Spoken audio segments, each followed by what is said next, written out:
Welcome to आरोग्य physio tips. आरोग्य physio tips में आपका बहुत बहुत स्वागत है।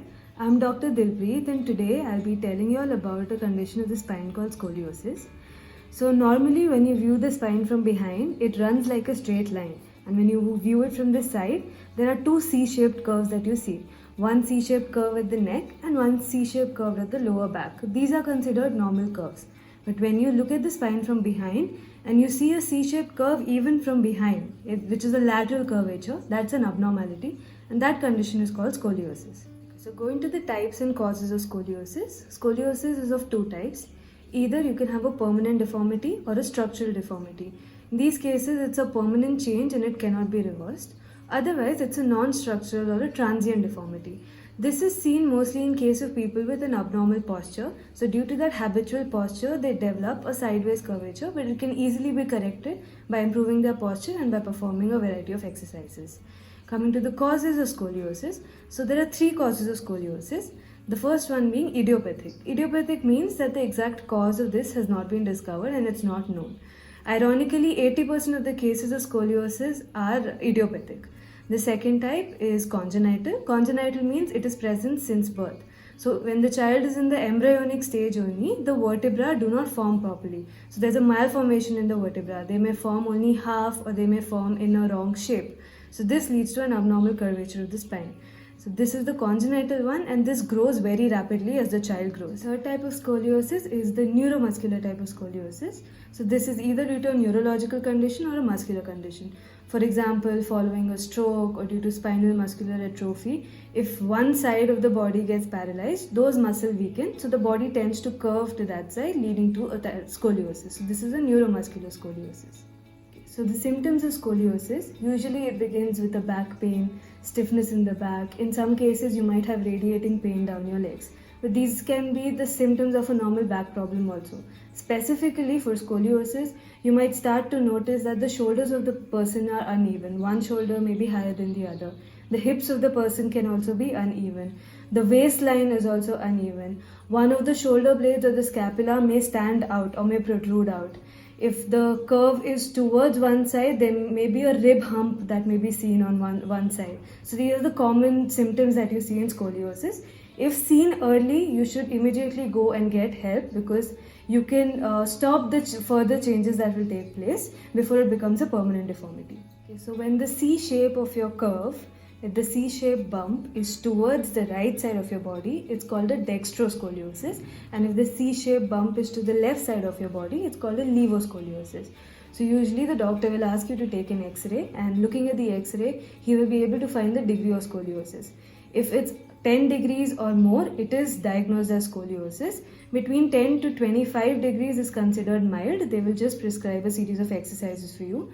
25 to 40 degrees, they would give you a brace which you would have to wear for a particular number of hours a day along with exercises.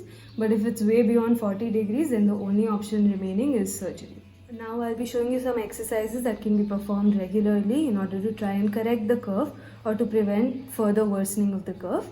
Before we progress to the exercises, in order to get regular updates from our channel, please like, share and subscribe to Arogya Physio Tips. So the first exercise are called pelvic tilts. So in this, you lie down flat on the yoga mat and your arms are by the side of your body, and you just have to try to push your pelvis up and down. So when you push your pelvis down, you contract your abdomen and flatten your back, and then you push your pelvis up.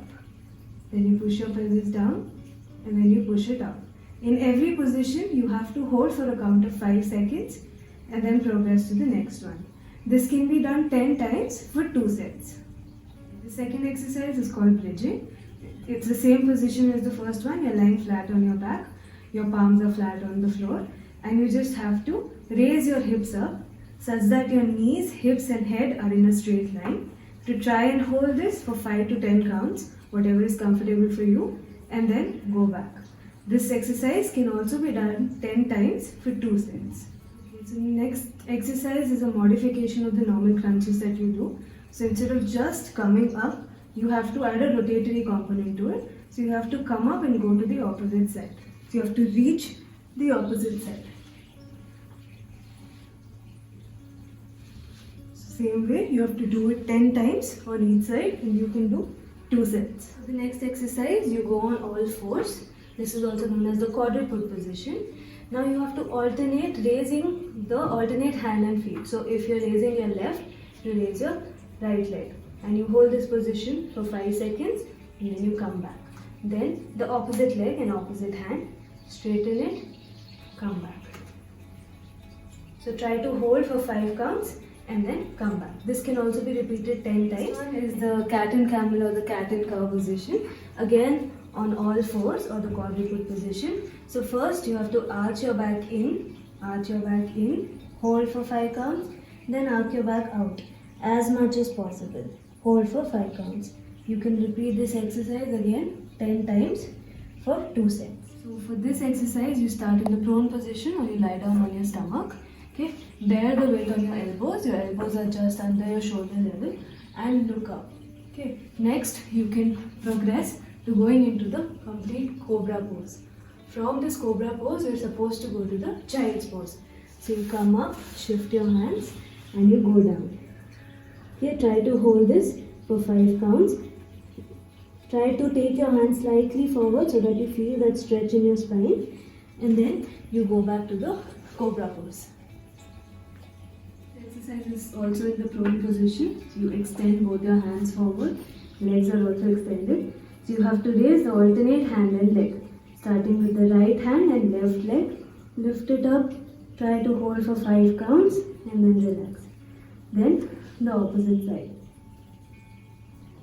This can also be repeated 10 times on each side for 2 sets. The next one is a modified side plank. You start with the same planking position, your elbows right below your shoulder level, but instead of your legs being straight, you just have to bend your knees. But your shoulders and knees are still in a straight line and then you lift up. You lift up, you hold for 5 seconds and you come down. Lift up, hold for 5 counts and you come down. Next is the IYWNT exercise. Your arms are extended up. Your face is flat and then you have to lift your arms up so that you feel the stretch in the scapula. Okay, you have to lift, try to hold for 5 counts, relax. So this is the I stretch. This is the Y stretch. You change the position of your arms. Same way, lift, hold for 5 counts, relax. Next is the T. So same way, you have to lift up. And the last one is a W, which you bend your elbows and same way, you have to lift it up. Next 2 exercises will be in standing position. So depending on what sided scoliosis you have. So if you have a right-sided scoliosis where the C bump is to the right side, you hold the weight or a water bottle on your right and you have to tilt down as much as possible. Okay. When you reach the maximum position, hold this for 5 to 10 counts and come up. You can do it on the opposite side also, but more focus should be on the affected side. You go back down, hold and then come up. This can also be repeated around 10 to 15 times. Next exercise is a stretch for the latissimus dorsi muscles which are present in these areas. So in the same way, if the C-shaped hump is towards the right, then you have to stretch towards the right. So you lift your hand, hold it at the wrist and pull. Pull until you reach the maximum point and then hold for around 10 to 15 counts. Come back to starting position. You can repeat this around 10 to 15 times. These are the set of exercises for scoliosis. Please do these exercises twice a day. If you feel like your pain is increasing or if you feel like your curve is worsening, please stop the exercises and go visit your orthopedic. Please like, share and subscribe to our channel to continue watching videos like this. If there is any particular topic you want us to make videos on, please leave it down in the comment section. Thank you.